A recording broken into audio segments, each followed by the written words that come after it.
So thank you all so much for joining us in this breakout with Luis Nieves Ruiz, who's going to be talking about food systems. Luis, do you want to go ahead and introduce yourself?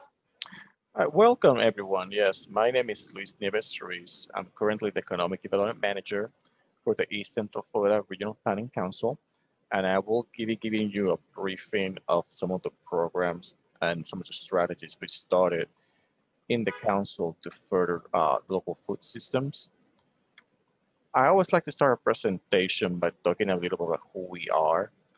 We are one of 10 Florida Regional Planning Councils. We're dedicated to pretty much providing technical assistance to our local member governments. In the case of our Regional Planning Council, this includes a very diverse 8-county region.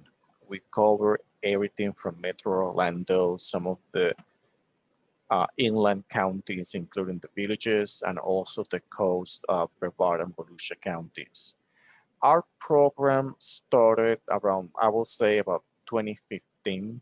So we've been basically about working a little more than 5 years to promote regional food systems.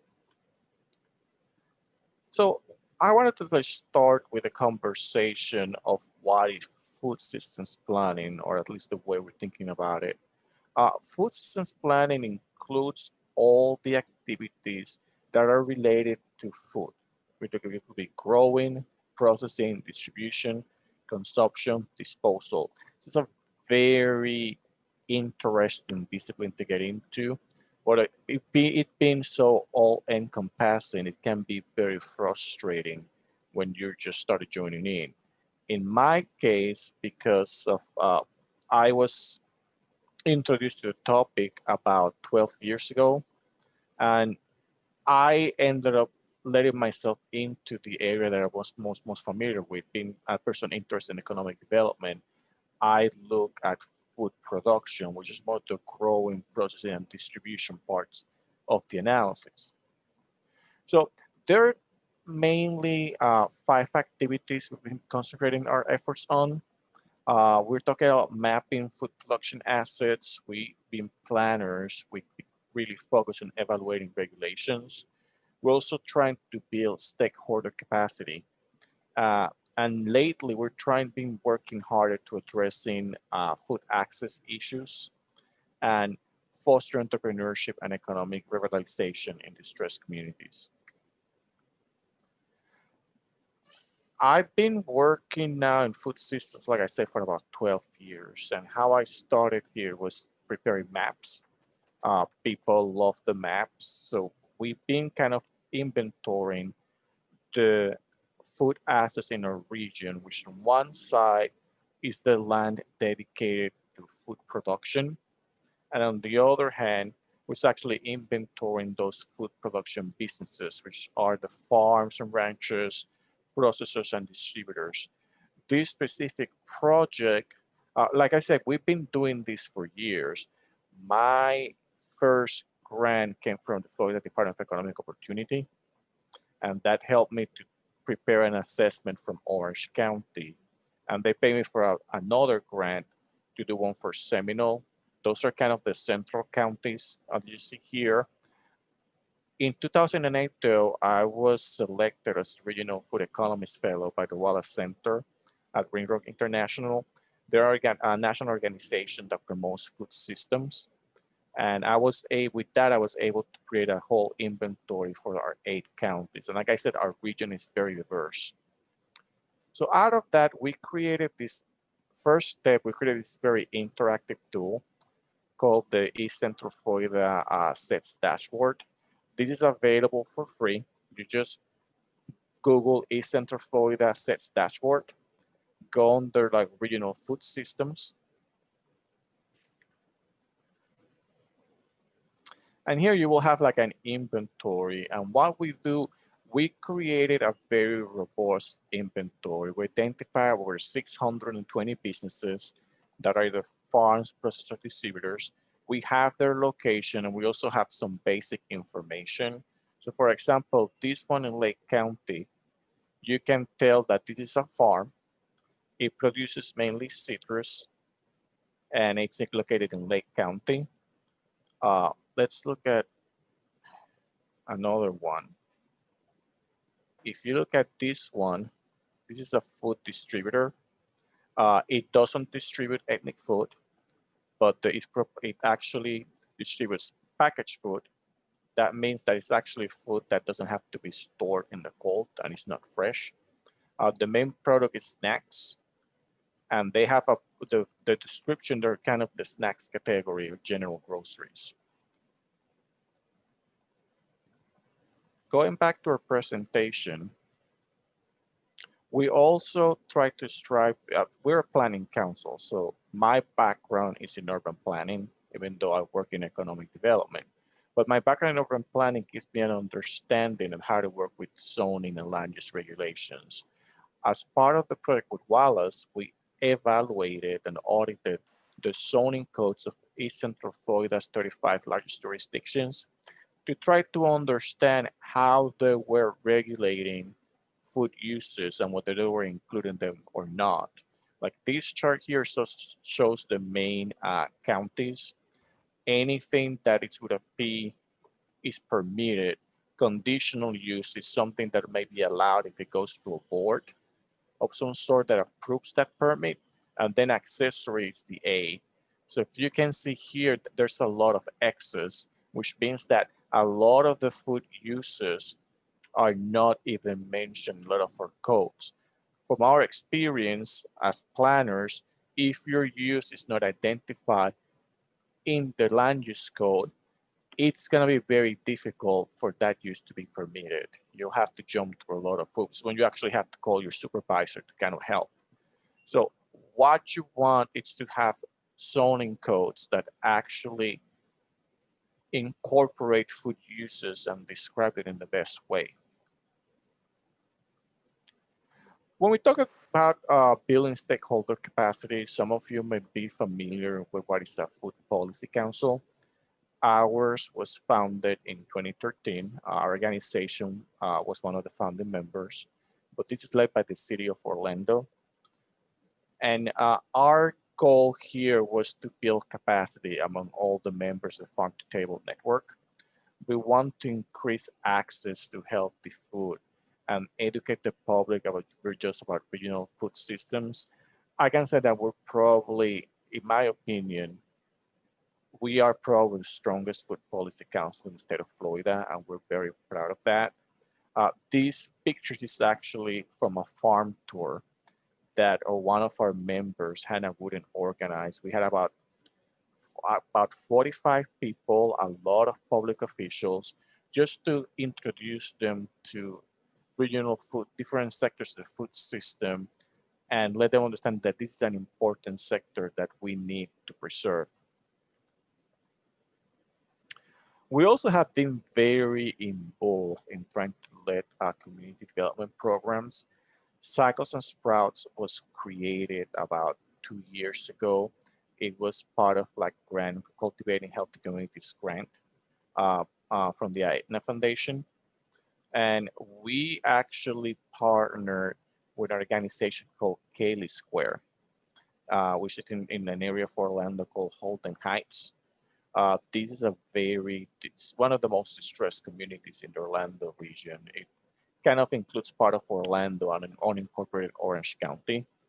So this area is what is called a food desert. That means that there's no many alternatives to actually allow people to access fresh fruit and vegetables. So the goal of this program wasn't one, it was to teach people how to grow their own food. It also had a component of teaching some of the residents how to fix bikes, because a lot of the people who transported themselves basically do bicycle. They don't have access to like a motor vehicle. But one of the beautiful things about this program, as you can see in the pictures, was that they created these small plots where people can actually, from the community, can actually go and get their fresh food for free. That was a very important part of this program. While the program closed this past April, mainly because Cayley Square decided that they didn't want to run programs, There has been interest from other organizations continuing this work in Holden Heights and other parts of the county, and the council is supporting those efforts in other ways.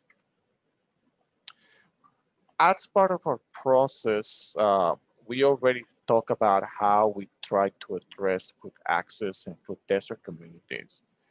But me being in economic development, one of the main things that I think about is about food as a way to generate jobs and entrepreneurship opportunities in some of these communities. There's a whole host of infrastructure that needs to happen for food systems to become an important economic development tool. There needs to be things like farmers market, shared commercial kitchens, and we also need to identify what will be the potential of funding sources for some of these projects. We have multiple stories in our site. We have been working with the Goldsboro community, which is a historic African American community in the city of Sanford, about 30 minutes north of Orlando. We were trying to help some of their food entrepreneurs kind of get some ground. I'm currently part of they have a farmers market, and they have not been very active because of the pandemic. But again, this is another food desert community that needed access to food. And it also allowed, not having the market, also allowed the opportunity for community members to become entrepreneurs and sell some of their wares within the market, which is what you want, especially in this times, for people to be able to generate their own money. So this is the end of my presentation. I would like to go back to Natalie and see if there are any specific questions the audience may have. And Absolutely, thank you for the Luis. opportunity. Thank you so much. And I forgot to mention that I'm a program manager at the Clio Institute and that I'm here co-hosting and supporting Luis while he discussed more about food systems. And in those short minutes, I learned a lot. Thank you so much. So if anyone in the that's attending has any questions, feel free to go ahead and drop them in the Q&A button that you see in your in your Zoom toolbar towards the bottom. So I'll give you a few moments to drop any questions that you have. And while that happens, oh yeah, sorry, you were saying. No, go ahead, Luis. Yeah, while that happens, I can actually go back to some of the newer things. Again, this was like a short presentation. I would just want to give you a glimpse of what our food systems initiative looks like. That like an overview. At this point, we were recently awarded our third grant from the Florida Department of Economic Opportunity. And what we're doing right now, we're using all that data that we collected through the Wallace Fellowship to actually develop what is called going to be called a food resiliency action plan. For those of you that probably have seen in the news, there's been two very important things happening with food. On one side, when the pandemic came, a lot of these farmers basically lost their markets because a lot of the hotels, a lot of the restaurants had either to reduce capacity or close completely. So a lot of these farmers were basically burying their crops or throwing the animals, killing the animals, or just throwing the milk to the ground because the markets were gone. On the other hand, though, we live in a very precarious state, even though we have supposedly the best economy in the world for about the past 3 years. The reality is that it wasn't like even a week after the pandemic started and we have to shut down the economy that the lines in the food banks really started to increase. So you have all this local demand for food, and then on the other hand, you have all this food waste. And that shows how our food system is broken. And what we hope to do with the food resiliency plan is just to identify strategies to increase local food production and hopefully address some of the issues that happened with this pandemic. So are there any questions right now that people?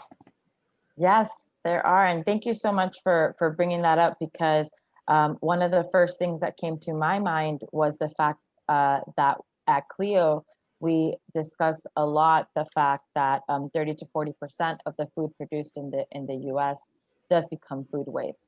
So thank you for highlighting that. And we do have a question here, which says, what can individuals do to ensure food system resilience in their own communities? I think that if you are able to identify other food advocates in your community, I think that it's very important. Right now, the food systems is pretty much a very grassroots groups of individuals. We've been able to make some leeway about some of, and I would say the funny thing about the pandemic was a shock, and it just showed that some of the structural issues we've been having for years, it just basically became bigger than they were.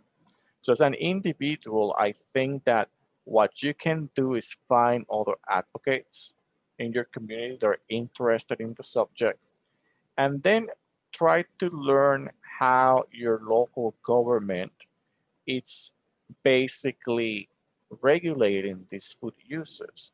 There was a last year, there actually was a project that passed in the legislature that prohibited local governments from prohibiting people to use their front yards to grow food. I think that was a very piecemeal attraction. There are other ways that there are other things that communities can do. For example, do you have like a strong community garden program? What are the needs, the food access needs in your community? Which ones are the organizations that are leading that? So a lot of this is going to be finding your advocates and then trying to educate yourself about food production. My information is here. I'm always a resource if you need some information. And I guess we can go to the next question. Hopefully I'll answer that satisfactorily. Thank you so much, Luis. I have another question here. When we're discussing food systems infrastructure as an economic development tool, why is buying local important? It's not even so much as buying local. Buying local is certainly important, but being a regional planning council and economic development, I'm going to be the first person to tell you that no region is going to be self-sufficient. You're always going to need products that come from other parts of the country. Even sadly, when you talk about some products, you might not be able to produce them at a price point that is actually gonna be affordable for most individuals. And we're talking about the US compared to other countries. We have some of the lowest costs of food in the world. And it's because our food is heavily, heavily subsidized by the federal government. But what you want, think about local, just turn it away, do like a 180 turn, and just think about what are what kind of linkages can you create in your local community to allow that buying local to happen. And I'll give you an example of that. In Central Florida, right now we're Orlando. We're home to the Disney and Universal theme parks. We definitely know that we have a lot of visitors that come here every year. For International Drive, I did a study. We found out they spend about $7.6 billion in just goods and services when they come in, and part of that is a lot of food. If you're only able to capture an extra 2 to 3% of that demand, those are jobs that you can create within your own community, rather than have that money just go away, because economists are going to talk about what I call the linkages and the leakage factors. The linkage is when you have sectors of the economy that work together, that creates more economic value in the community. It's what is called the value added. Mm-hmm. On the other hand, what happens is what is called the leakage. And the leakage is money that starts in your region but just goes away because you need to buy goods and services outside of your region. So just think about buy local is about just not so much about buying stuff from your local producers. It's a great start, but it's about identifying those local relationships that could help the sector, the food sector, kind of flourish. That was an incredible answer. Thank you so much. So much to consider here. And while I kind of let you internalize that information, I'm going to go ahead and share my screen, Luis, and I will invite the attendees that are here to complete a quick survey that we have. By completing this survey, you enter a raffle for a zero waste gift box and a gift card valued at over $70 from Earth Hero. So let me go ahead and open up that poll. And if you're an attendee here, please go ahead and take a moment to answer this question.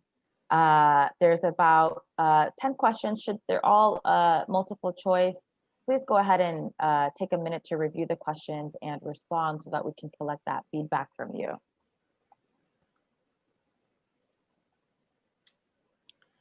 And I wasn't sure if there's any other questions from the audience while they wait.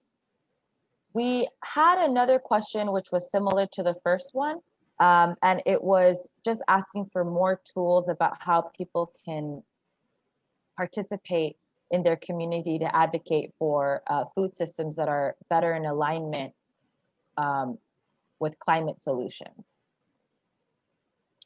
Which is pretty similar to that. I will invite the audience to visit the City of Orlando's Greenworks initiative. I think the City of Orlando has done a really good job at actually identifying ways to develop programs that support strong food systems. They have a very good like community garden program, probably one of the best ones in the state of Florida. And they also had one thing interesting that they did. The city recently built a new fire station. And as part of that fire station, they decided to add like a small farm or basically on top of the station. And one thing they started doing too is they have an apiary, which is basically they're harvesting honey from bees. One of the really cool things that the city did, the Parks Department did, is that they started working with kids in one of the low-income communities here, from one of the schools, and they actually used the harvesting of the honey to actually teach the kids how to develop their own businesses, and they have their own brand of honey. And it's really interesting to go and talk to the kids because they start talking about how the great things about fresh honey and how they were actually selling them at one of the farmers markets. And that's a really good way of like using food to develop entrepreneurship opportunities for the community. Right now, I had the pleasure of working with the city. The past year, we started to develop kind of like a mock-up of what hopefully will be at some point the City of Orlando's food systems ordinance. And it includes a whole host of uses within three areas: food production, processing, and distribution market.